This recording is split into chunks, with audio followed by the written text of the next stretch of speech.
Whispers of the Whirlwind, a tale of justice beyond the grave. Once upon a time, the first light of dawn seeped through the curtains of Obi's tiny apartment in Lagos. As usual, he was up early, preparing for another busy day at the bank. He kissed his wife and children goodbye and stepped out, embracing the hustle and bustle of the city. Little did he know that today would be unlike any other. As he walked towards the bus stop, a sudden whirlwind swept through the streets.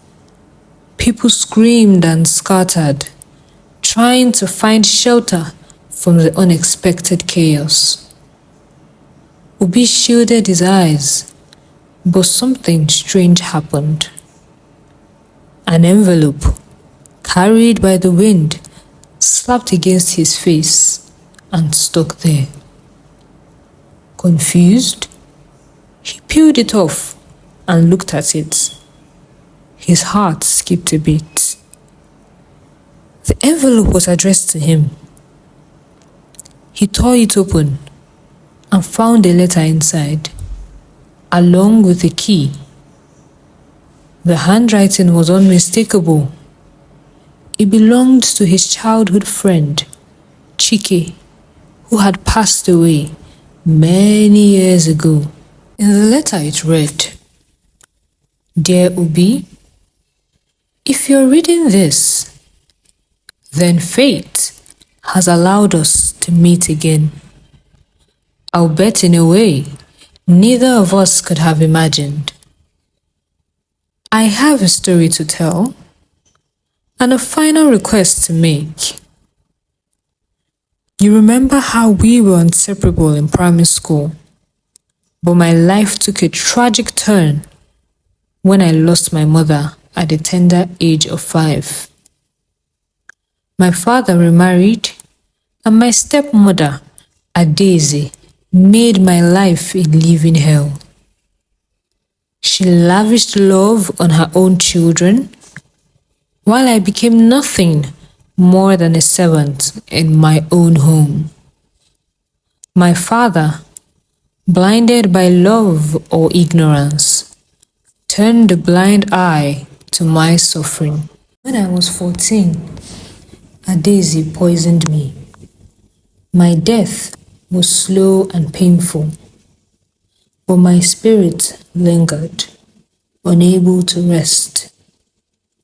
I roamed for a while, lost and confused, until I found myself in Jos. I completed my education there, worked in a bank, married, had 2 beautiful children. But now, it is time for me to truly leave this world, and I need your help to complete some unfinished business. Take the key enclosed and go to my office in Jos. Show this letter to my branch manager. He will recognize my handwriting. He will help you find the keys to my drawers. Withdraw all the money from my account using my ATM card and PIN.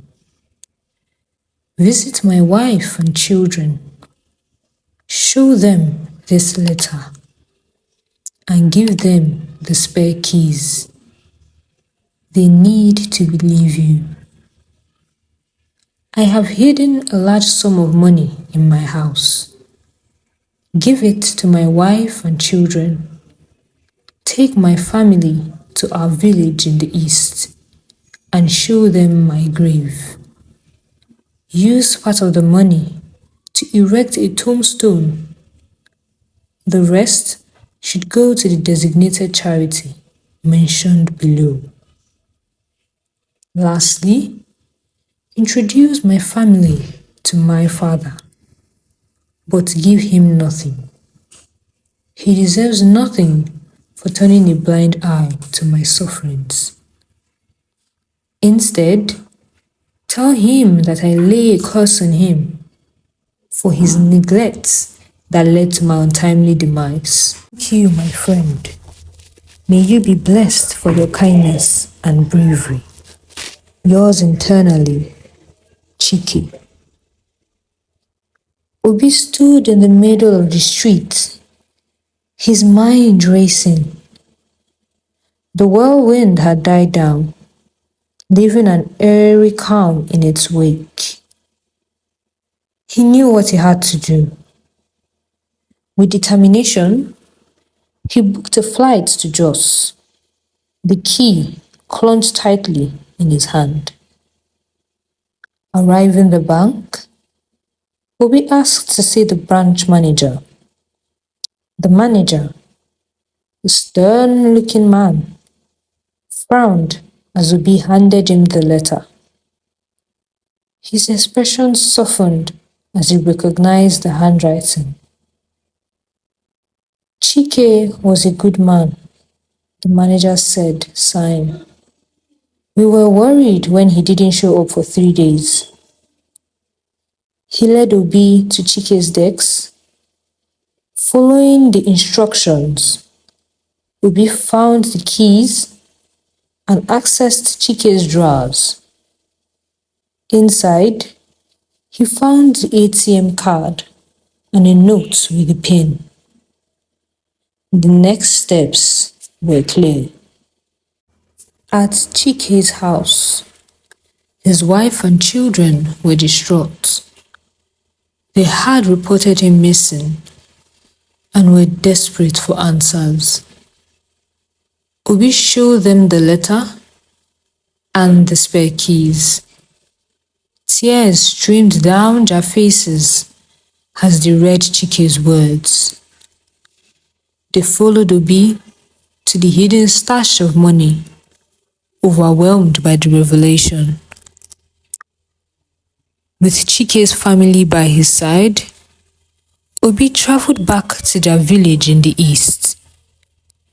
They stood before Chike's grave and with the money from their account, erected a beautiful tombstone.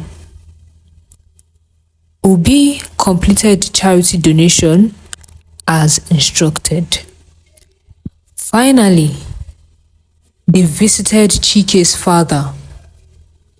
The old man wept as he learned of his son's final message. Obi delivered Chike's curse, leaving the man in a state of remorse and regret. Years passed, but the memory of that whirlwind day never left Obi. He had fulfilled his friend's last wishes, and Chike's spirit could finally rest in peace. The tale of Chike and Obi became a legend in their village, a testament to the enduring bond of friendship and justice that could reach beyond the grave. The end.